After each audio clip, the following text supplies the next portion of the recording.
New day, new drama in South Africa. According to new reports, King Misuzulu's new wife's family rejects him after he refused to bow down to her parents according to their tradition. Let's dive straight into the video. Please do not forget to subscribe, like, and comment your opinion in the comment section. In the complex world of royal policy, cultural traditions, and personal power dynamics, conflicts within royal families are not only inevitable, but often in public glasses. One of these controversies recently captured the media, and the Zulu community revolves around King Misuzulu, the king of the Kingdom of Zulu, and the family of his new wife. This incident caused a dispute between the king and his wife's family, after King Misuzulu refused to bow to her parents, an integral cultural practice of the traditions of their families. The rejection led to general repercussions, as the family of the bride rejected the king, and a deep cultural conflict was placed in the midst of the royal measures. This position highlights the exact balance between cultural respect and the author of the royal authority, all in the context of ownership that is constantly moving to the limits of traditions, power, and leadership. Before diving in the details specified for this controversy, it is necessary to understand the weight and meaning of royal marriages in the context of African property, especially in the Kingdom of Zulu. In these societies, royal marriage is not a simple union for two people. It is an important and multi-class event that often extends beyond the spouses to their families and the broader political balls. Royal weddings are seen as strong tools for the creation of alliances, the promotion of family relations, and the promotion of the nation's political fabric. King Misuzulu, who climbed the throne after the death of his father, King Goodwill Zwelithini, in 2021, found himself in the midst of a political storm almost immediately. There was a rise by some factions from the royal family, and many saw his ruling that it could be challenged. To increase the complexity of matters, King Misuzulu's marriage to his new wife, who was described as a woman of itself, was marred by an unexpected cultural conflict that led to his rejection by her family. For the Zulu people, marriage habits are more than just personal obligations.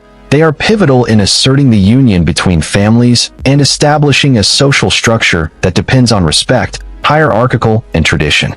However, this marriage has revealed tensions within the tissue of the Zulu cultural identity itself, as modern leadership must be calculated with practices for centuries. The heart of this continuous conflict focuses on a very special and important tradition, the act of bowing. In many African cultures, including Zulu, the groom must bend or show a physical sign of submission and respect for the bride's family. This gesture is more than symbolic. It reflects the groom's respect for the family that sparked his bride and recognizes her authority in the cultural context.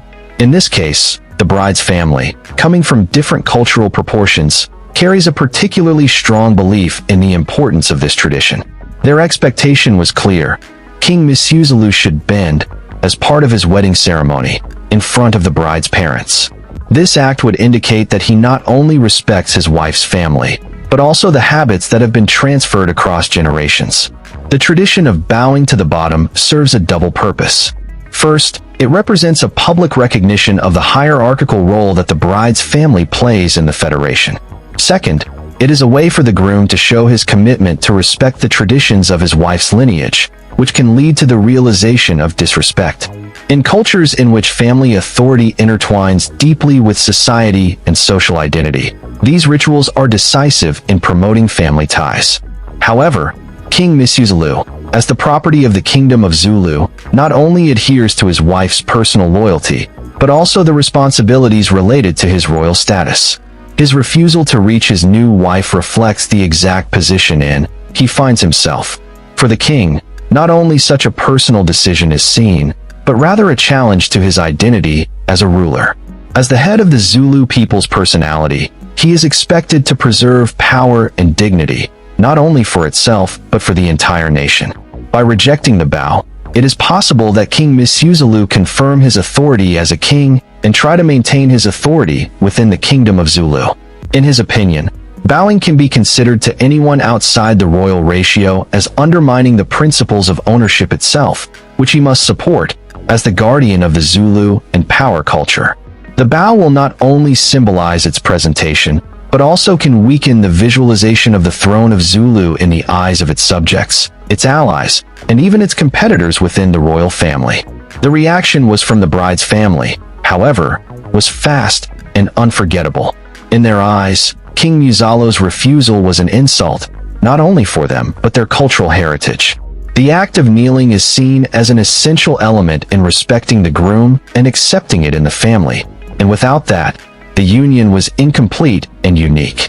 Consequently, they made an unprecedented decision to reject the king, a step that amazed both the Zulu royal family and the public in general. This conflict has far-reaching effects on the reign of King Misuzulu. First of all, it sheds light on the complexities of preserving cultural traditions while moving in the practical aspects of modern leadership.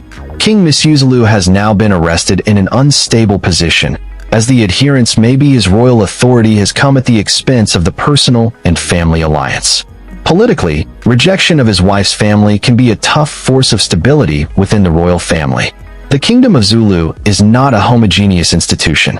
It is formed through internal power struggles and political factions, many of which were skeptical of the legitimacy of King Misuzulu.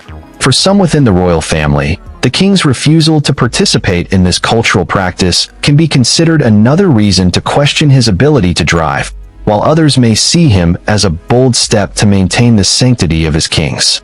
Culturally, the conflict highlights the tension between preserving traditional habits and adapting to modern property facts. While King Misuzulu's decision was likely to rely on a feeling of royal duty and power, it emphasizes the difficulty of reconciling the expectations of families, breeds, and different cultures. The Kingdom of Zulu, like many other African societies, faces the constant challenge of balanced traditions with contemporary rule, and this conflict can be considered a symbol of this conflict. The media responded to this incident, with various outlets that offered different views about the king's behavior. Some have praised his rejection of the bow as making strength and self-esteem, highlighting his role as a leader of the Zulu people. For others, his wife's family's refusal is seen as an unfortunate episode that can distort his general image and divide the royal family. Some of the press departments have even suggested that this incident could cause a broader discussion about the role of tradition in modern royal families. Among the general public, opinions are divided evenly.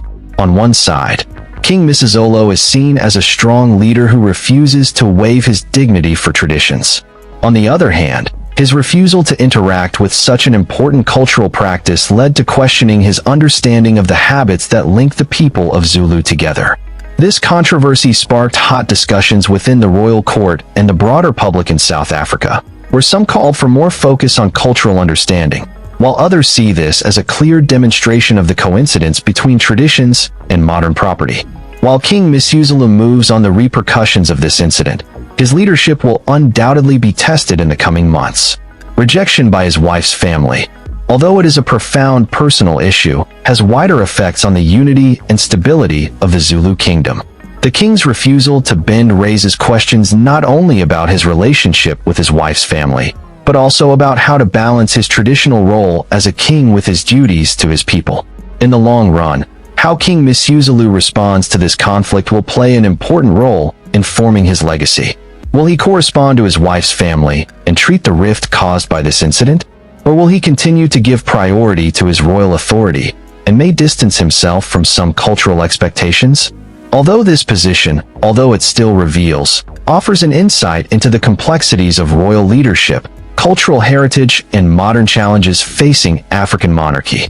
The ongoing epic of King Misuzulu and his new wife's family reveals the profound complications of leadership in modern property. It emphasizes the exact balance that must collide between respecting cultural traditions and preserving personal and political strength. This confrontation between the royal authority and cultural respect is just one of the many challenges that King Misuzulu will face during his rule.